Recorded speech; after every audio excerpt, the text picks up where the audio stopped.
Batman Full Moon issue 3, Rodney Barnes writing with STEVAN SUBIC on the art. So, yeah, third part of the werewolf story. And I actually didn't know going into this if this was the last issue or not. I couldn't remember if it was 3 issues, 4 issues, or what. Right.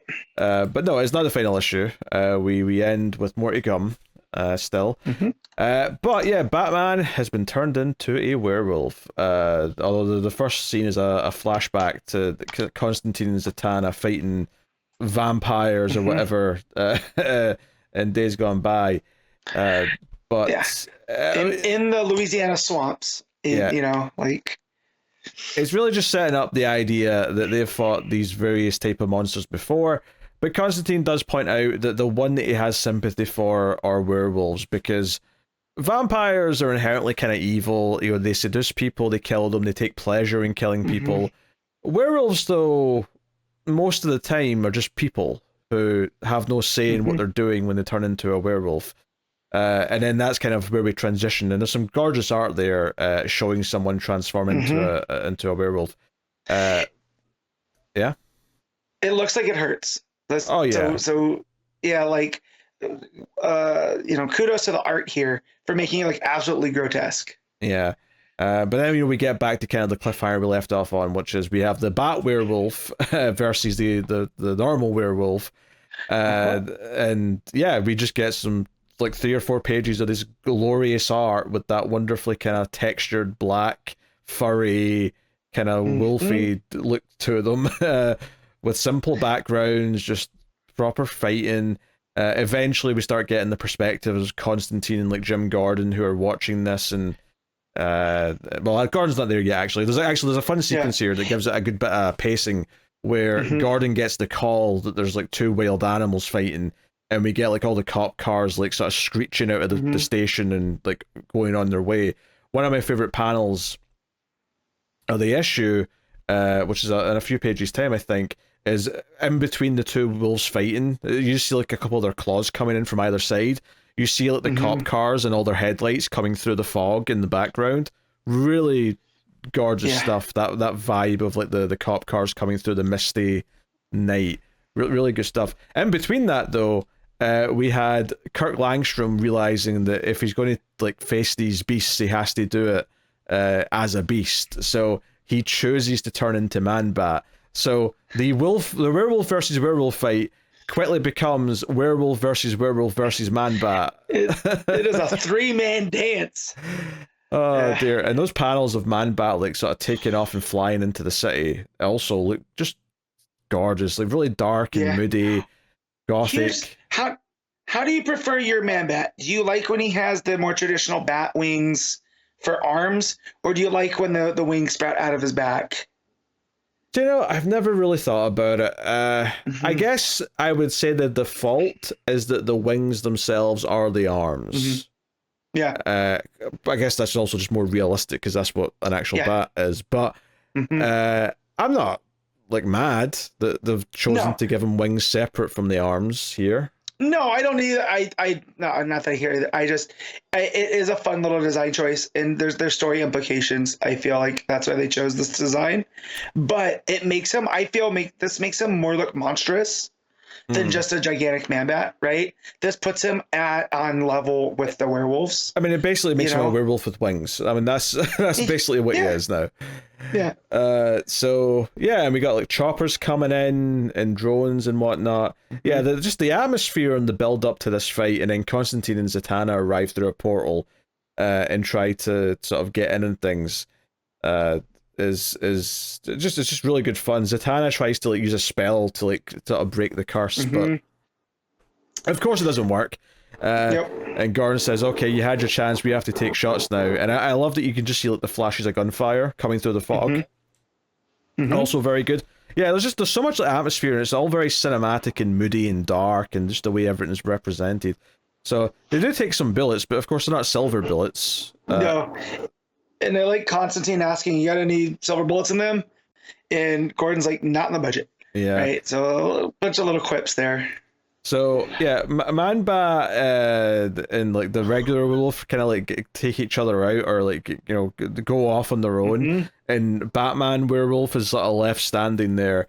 And no one really puts it together that Batman's turned into the werewolf necessarily, or at least Gordon hasn't. He just kind of is like, wait, someone stole Batman's clothes. What's going on here? So it's the whole thing. But Alfred sends in a drone after they've distracted it long enough. Alfred drops a big net.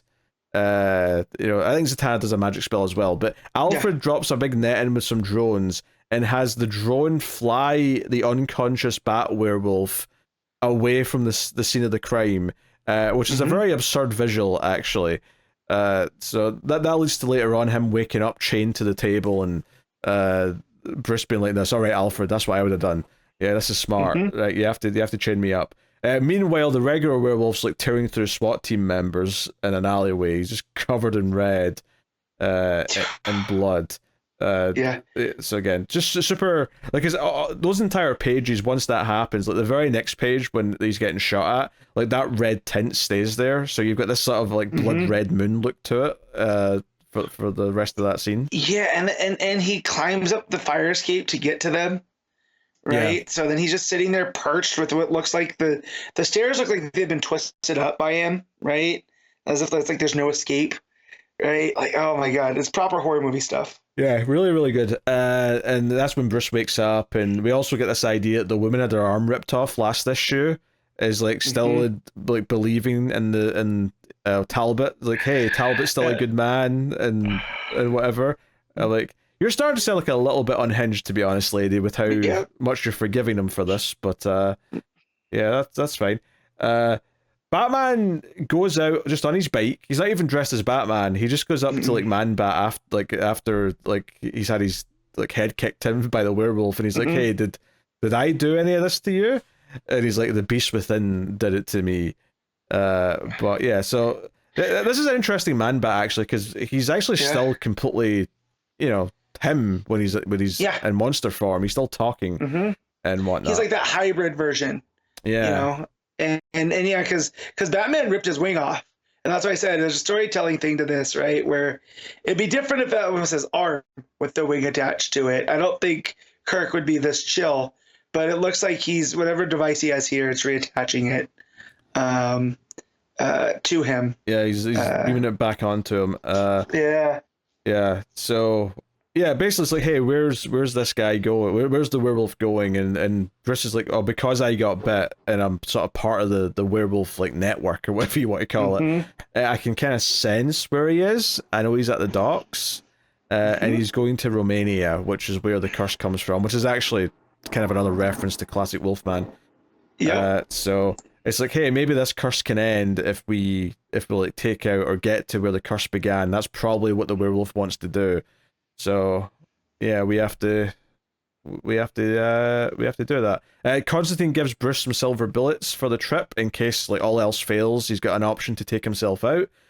Yeah, and it's all kind of like, hey, if you die, it means Zatanna's single again. So I'm not against that necessarily. I low-key hate this Constantine. I don't outright hate Constantine all the time, but this version that's only interested in Zatanna. Like it's a bit.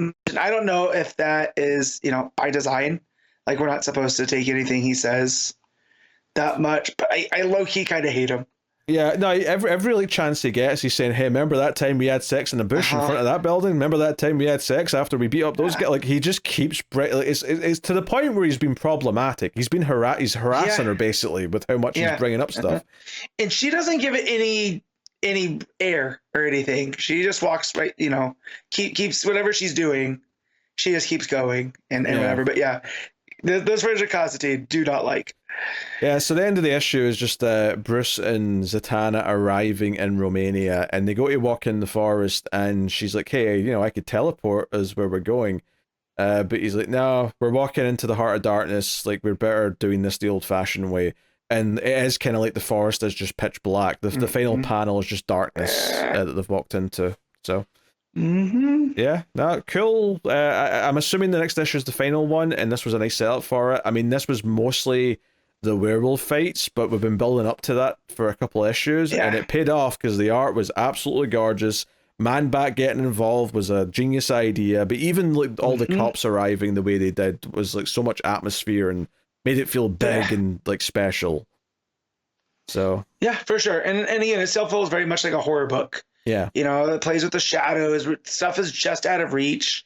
You know, like we see that the Talbot goes after the cops, but we don't see, you know, everything that happens is just off panel.